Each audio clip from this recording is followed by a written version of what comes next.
ketika kita safar ini ternyata bisa memberikan rezeki juga kepada orang-orang yang kita datangi dari tempat kita bersafar. Contohnya saudara kita Muhammad Yusuf ini, beliau bisa mendapatkan rezeki dari ini.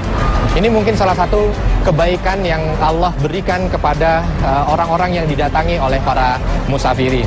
Jadi mudah-mudahan nih kalau safar kita bernilai ibadah dan kita mampu untuk memberikan kebaikan kepada orang-orang yang ada di sekitar tempat kita safar, baik dari membeli baju yang mereka jual, membeli barang dagangan, oleh-oleh yang mereka jual. Kalau safar kita bernilai ibadah, maka insya Allah semua yang kita kerjakan pun bernilai ibadah. Itu nikmatnya. لا تشد الرحال إلا إلى 3 مساجد المسجد الحرام ومسجد الرسول ومسجid al-Aqsa. Inilah 3 poros surga dunia.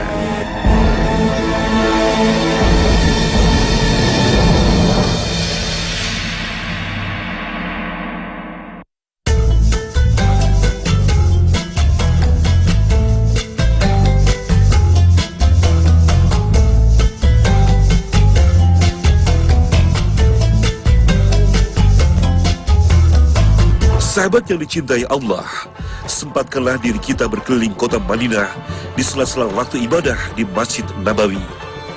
Bermodalkan uang 100 real, kita bisa menyewa mobil untuk berkeliling Madinah sambil mempelajari sirah Nabawiyah atau kisah hidup Nabi Muhammad SAW.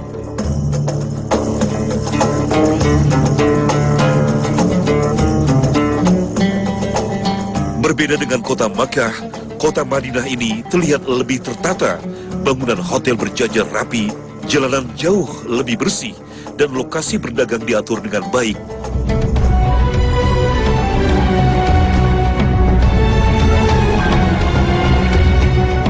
Pertanda Madinah telah menjadi kota internasional, tidak heran jika keberadaan pusat penukaran uang atau money changers bermunculan dan diatur dengan baik.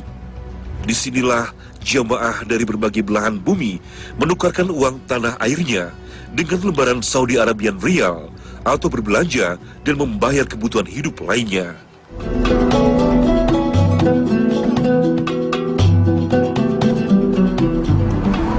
Assalamualaikum. Ada takbal? La takbal. Israel takbal. Ada? Tayyib.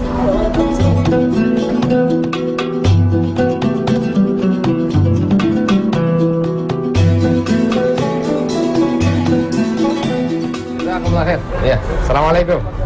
Terima kasih. Sahabat yang dicintai Allah, alhamdulillah kita baru saja dari money changer ya. Ini biasanya kita lakukan ketika kita sedang melaksanakan safar atau traveling. Kita lagi punya uang yang tidak sesuai dengan mata uang di negara itu, maka kita tukarkan ya. Seperti ketika datang ke Madinah ini, sama. Saya tidak bawa uang real ya. Yang saya bawa tadi ada dolar 100 dan ada uang ini nih. Ini uang punya Israel. Ya. Uang punya Israel. Tapi ketika saya tukarkan di sini, ya karena kita habis dari Jordan kemarin menggunakan ini dari Aqsa, menggunakan uang ini, masih sisa saya ingin tukarkan. Tapi ternyata di sini tidak diterima, ya. Tidak diterima. Uang Israel di Arab Saudi tidak diterima. Maka saya tukarkan yang dolar. Nah, yang dolar diterima. Alhamdulillah 100 dolar dapat 373, ya. Saya mengambil pelajaran dari sini, ketika kita datang ke satu negeri, kita tidak bisa memaksakan, yang pertama, uang rupiah untuk bisa dipakai. Kita mau belanja, dia bilang 100 real, kita tidak bisa. Rupiah, kadang diterima, kadang tidak. Tapi kalau seandainya tidak diterima, ya kita tidak bisa paksakan. Dan ketika kita menukar juga tidak sembarangan ternyata. Ada mata uang di beberapa negara yang tidak diterima. Al-adah muhakkamah, bahwa adat itu terkadang dijadikan sebagai hukum. Adat hukum, kebiasaan hukum. Saya datang ke sini, hukum adat di sini adalah menggunakan mata uang real.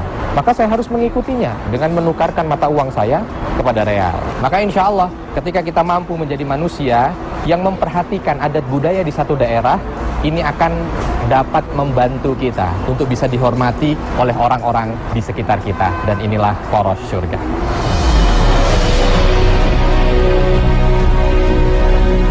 Sahabat yang dicintai Allah, di sekitar kompleks Masjid Nabawi terdapat deretan toko yang menjual aneka barang, utamanya cenderamata dan pakaian khas negeri Jazirah Arab.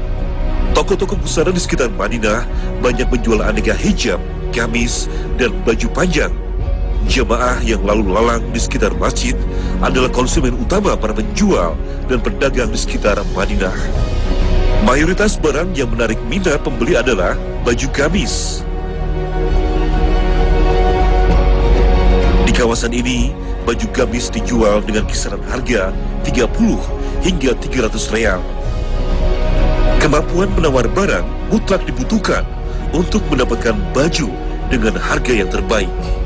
Kamu ada mikas? 58. 58? Iya. Ukuran syekh insyaallah. Ukuran syekh. Sahabat yang dicintai Allah nih, lagi jalan-jalan, baju kebetulan habis, jadi mau beli. Ini gamis. Gamis ini pakaian yang langsung seperti ini ya. Nah, ini biasanya pakaian yang dipakai oleh orang Arab. Kalau kita Indonesia kan pakaiannya seperti ini. Tapi kalau orang Arab pakaiannya seperti ini nih, gamis langsung. Tapi kita perlu tahu ya, pakaian seperti ini adalah pakaian budaya. Artinya memang semua orang Arab, mau soleh ataupun tidak soleh, semua pakaiannya seperti ini ya. Pintar atau tidak pintar juga semua pakaiannya seperti ini, karena ini pakaian budaya, bukan pakaian syar'i ya. Jadi bukan berarti kalau orang pakai pakaian seperti ini jamin oleh Allah untuk bisa masuk surga, tidak. Berbeda dengan jilbab. Nah, kalau jilbab lain ceritanya. Kenapa? Karena kalau jilbab itu ada perintahnya dalam Al-Qur'an. Allah Subhanahu wa taala dalam surah An-Nur ayat 31 dan Al-Ahzab ayat 59 sudah menegaskan bagaimana tata cara wanita itu mengenakan pakaian. Ya. Jadi jangan disamakan antara gamis dengan jilbab, karena kebanyakan orang bilang, "Wah, itu jilbab itu sama dengan gamis budaya Arab, boleh pakai, boleh tidak, seperti kita pakai pakaian batik dan lain sebagainya." Oh, tidak seperti itu. Jadi jangan salah meletakkan hukum. Kalau gamis, ya ini budaya. Tapi kalau jilbab, Allah sudah berikan ketentuannya.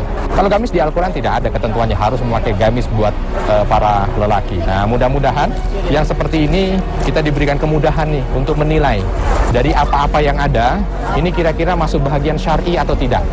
Kalau masuk dalam bahagian syar'i, jangan sekali-sekali dilanggar. Karena apa? Itu sudah ketentuan dari Allah Subhanahu wa taala. Tapi kalau seandainya hanya sekedar budaya, silahkan diambil budaya yang baik. Kalau memang itu diperbolehkan oleh agama kita, ambil. Tetapi kita juga perlu untuk mampu untuk melindungi akidah kita dari budaya-budaya yang tidak baik. Yang tidak baik jangan diambil. Apalagi yang tidak sesuai dengan syariat dan dilarang di dalam agama. Mudah-mudahan ini bisa menjadi pembelajaran kita bersama, dan inilah poros syurga. Akal saya. Hah? Insyaallah. Hah? 100. 70, Masya Allah. Tayyib.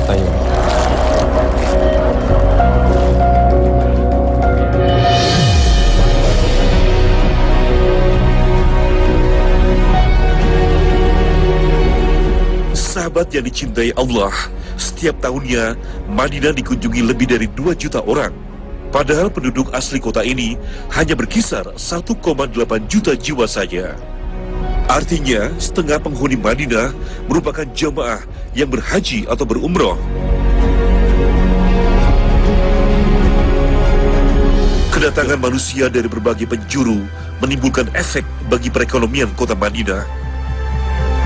Jutaan jamaah membutuhkan penginapan, makanan, hingga cenderamata untuk sebagai oleh-oleh bagi saudara dan keluarga mereka di kampung halamannya. Maka, Madinah pun berkembang menjadi kota yang menjanjikan banyak sumber ekonomi. Jutaan manusia datang untuk bekerja dan berdagang di kota ini.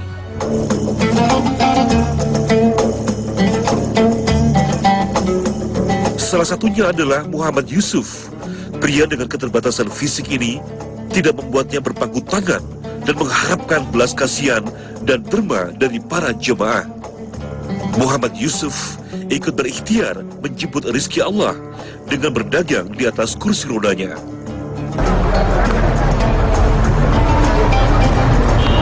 Assalamualaikum. كيف حالك؟ بخير؟ الحمد لله. في سوا؟ في سوا 10 ها؟ كم سوا 10؟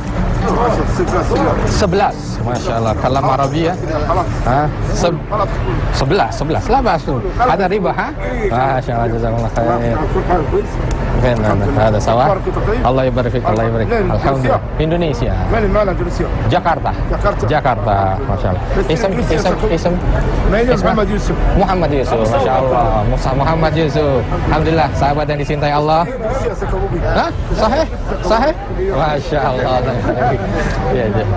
Sahabat yang dicintai Allah, ini ada saudara kita Muhammad Yusuf ya. Beliau di sini kalau kita lagi di depan hotel, ini biasanya beliau sedang berjualan kartu untuk pulsa kalau bahasa kita ya. Ada macam-macam, ada sawah, ada mobile, ada macam-macam lah. Nah, ketika kita datang ke sini kan biasanya jamaah ini selalu membutuhkan yang seperti ini nih. Nah, karena untuk komunikasi dengan orang yang ada di tanah air. Kalau kita berbicara membeli sesuatu dari tempat di mana kita safar, saya jadi melihat bahwa ketika kita safar ini ternyata bisa memberikan rezeki juga kepada orang-orang yang kita datangi dari tempat kita bersafar. Contohnya saudara kita Muhammad Yusuf ini, beliau bisa mendapatkan rezeki dari ini. Ini mungkin salah satu kebaikan yang Allah berikan kepada orang-orang yang didatangi oleh para musafirin. Jadi mudah-mudahan nih kalau safar kita bernilai ibadah dan kita mampu untuk memberikan kebaikan kepada orang-orang yang ada di sekitar tempat kita safar, baik dari membeli baju yang mereka jual, membeli barang dagangan, oleh-oleh yang mereka jual. Kalau safar kita bernilai ibadah, maka insya Allah semua yang kita kerjakan pun bernilai ibadah. Itu nikmatnya. Ketika awal kegiatan kita awali dengan niat ibadah, maka insya Allah setiap kegiatan yang kita kerjakan, jika itu hal-hal yang bersifat mubah, itu pun akan mendatangkan kebaikan pahala untuk kita dunia dan akhirat. Dan inilah poros syurga. Dan dalam perjalanan kali ini, kami mencoba mengajak Anda mencicipi sejumlah makanan khas dari negara lain.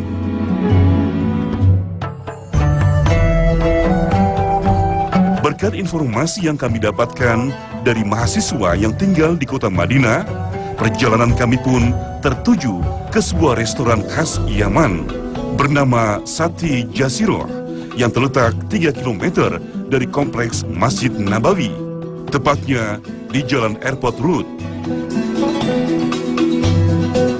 Berbeda dengan restoran lain, uniknya di restoran khas Yaman ini, pengunjung tidak ditempatkan dalam ruangan dengan meja dan kursi, tetapi kita akan ditempatkan dalam tenda private ber-AC dengan karpet. Sahabat yang dicintai Allah, alhamdulillah nih, siang hari yang agak sedikit panas ya, karena ini sudah bulan yang mengarah kepada musim panas ya. Kita mencoba untuk datang ke salah satu restoran Yaman yang kata orang sini ini terkenal di Madinah gitu. Nah, kita coba tanya dengan dua sahabat kita ini. Ada Mas Cecep, ada Mas Muhammad. Ini tanya satu-satu nih. Ini apa namanya nih? Namanya Kalau ini saltah ya ini ya? ini siapa? Saya ini Fahas. Fahas. Ini Fahas. Dajjal. Agda Dajjal. Ini ada rotinya. Biasanya makannya dengan kesini ya. Kita cobain satu-satu karena kita tidak tahu kan. Masih panas dari tapian. Nah, sini. Dekat dengan bumbu Indonesia. Jadi kalau orang Indonesia cocok. Kita coba yang ini. Ini siapa? Saltah ya.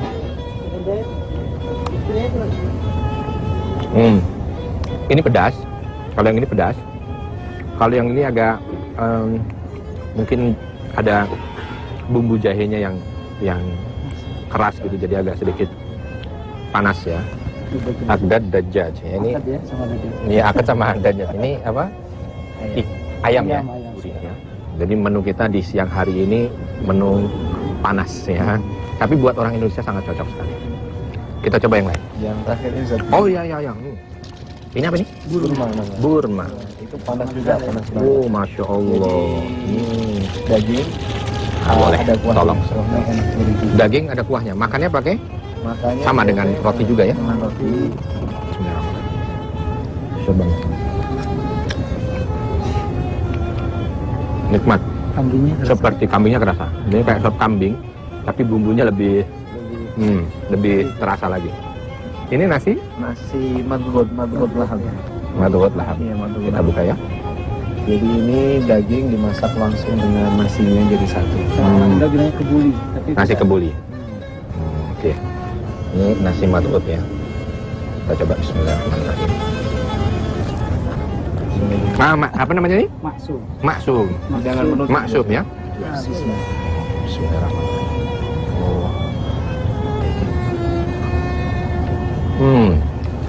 Ini makanan penutup yang sehat ya. Buah, madu, susu. Insya Allah mudah-mudahan sahabat sekalian yang datang ke Madinah, tidak ada salahnya karena Madinah ini kota di mana semua orang ada di sini. Ya, kita mencoba untuk menikmati makanan-makanan yang memang dibuat langsung oleh mereka-mereka yang ada di Madinah.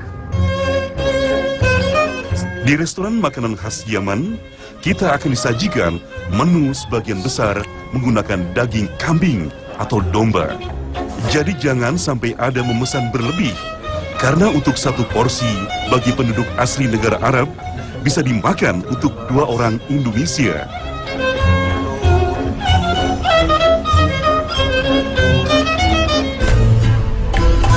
Usai menyantap makan siang di restoran khas Yaman, kami pun kembali melanjutkan perjalanan untuk mencari kekayaan kuliner yang ada di kota Madinah. Kali ini, kami mencari minuman khas yang bermanfaat dan dianjurkan pada zaman Rasulullah, yakni susu unta. Kita cukup membayar 5 real atau sekitar Rp17.000. Sahabat yang dicintai Allah, saat ini kita sedang berada di peternakan unta yang ada di Mantikoh Baidho ya. Barusan saya melihat bagaimana para peternak ini mengambil susu dari onta-onta betina yang ada di sini. Kita lihat di sini, onta betina ini dia akan tenang mengeluarkan susu kalau seandainya anaknya itu ada di sebelahnya. Nah, dia tidak mau mengeluarkan susu itu kalau tidak anaknya terlebih dahulu. Jadi dia memberikan bagian dulu kepada anaknya. Baru setelah itu dia akan tenang untuk diambil susunya. Beda dengan yang di depan tadi, ketika anaknya tidak dibiarkan untuk mengambil juga susu dari ibunya, maka dia meronta-ronta. Pelajaran yang berharga dari onta ini, bagaimana seorang ibu ketika dia ingin memberikan yang terbaik dari dirinya, itu harus diberikan kepada anaknya dulu, baru diberikan kepada orang lain. Alangkah baiknya kalau seandainya kita punya sesuatu yang paling berharga dalam hidup ini, kita berikan kepada orang yang paling berharga untuk kita. Siapa dia? Keluarga kita. Jangan sampai kasih sayang kita berikan kepada yang lain, keluarga kita tidak kita berikan. Waktu kita berikan kepada yang lain, keluarga kita tidak kita berikan. Kita mampu mengajar orang lain, keluarga kita tidak kita berikan. Sahabat yang dicintai Allah, kita sudah sama-sama memahami bahwa perintah utama adalah ku anfusakum wa ahlikum nar. Jaga dirimu dan keluarga kalian dari api neraka. Semoga pelajaran kali ini betul-betul bisa mengingatkan kita kembali. Kalau seandainya saat ini kita lebih mengedepankan karir, lebih mengedepankan untuk memberikan maslahah kepada orang lain, keluarga kita terabaikan, mudah-mudahan ini menjadi cerminan buat kita, bahwa ternyata Allah bukan meminta dari kita itu. Allah meminta dari kita menjaga diri kita, lalu menjaga keluarga kita dari api neraka. Memotivasi diri kita, menyemangati diri kita dan keluarga kita untuk bisa masuk ke dalam surga. Dan inilah poros surga.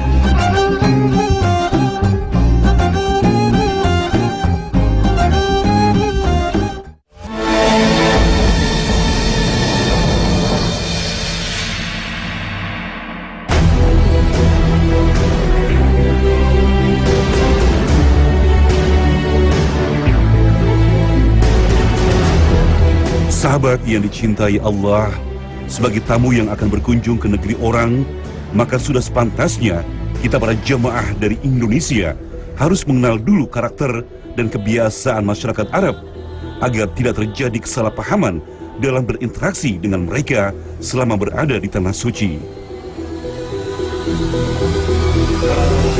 Dalam berkomunikasi, masyarakat Arab sangat senang melakukan mujamalah atau berbasa-basi. Berbeda dengan budaya Barat yang cenderung langsung dan lugas, orang-orang Arab lebih senang banyak berbicara dan membahas berbagai hal terlebih dahulu sebelum masuk ke inti masalahnya. Sejak kecil, masyarakat Arab juga diajarkan untuk mengutarakan perasaan mereka apa adanya. Karena itulah, mereka pun terbiasa berbicara dengan suara keras dan lantang, seolah-olah seperti orang sedang marah. Bagi mereka, suara keras menunjukkan kekuatan dan ketulusan, sedangkan suara pelan adalah tanda kelemahan dan tipu daya. Selain menggunakan bahasa verbal, masyarakat Arab juga biasa menggunakan isyarat non-verbal untuk berkomunikasi, seperti merangkul dan berpelukan sebagai bentuk keakraban, atau menggunakan isyarat tangan untuk menyampaikan permintaan maupun penolakan. Namun demikian, sebagai tamu, kita tetap harus menghormati mereka semua dengan baik tanpa membeda-bedakannya, agar sebagai tuan rumah, mereka pun mau menghormati dan ikhlas menerima kedatangan kita dengan penuh keramahan.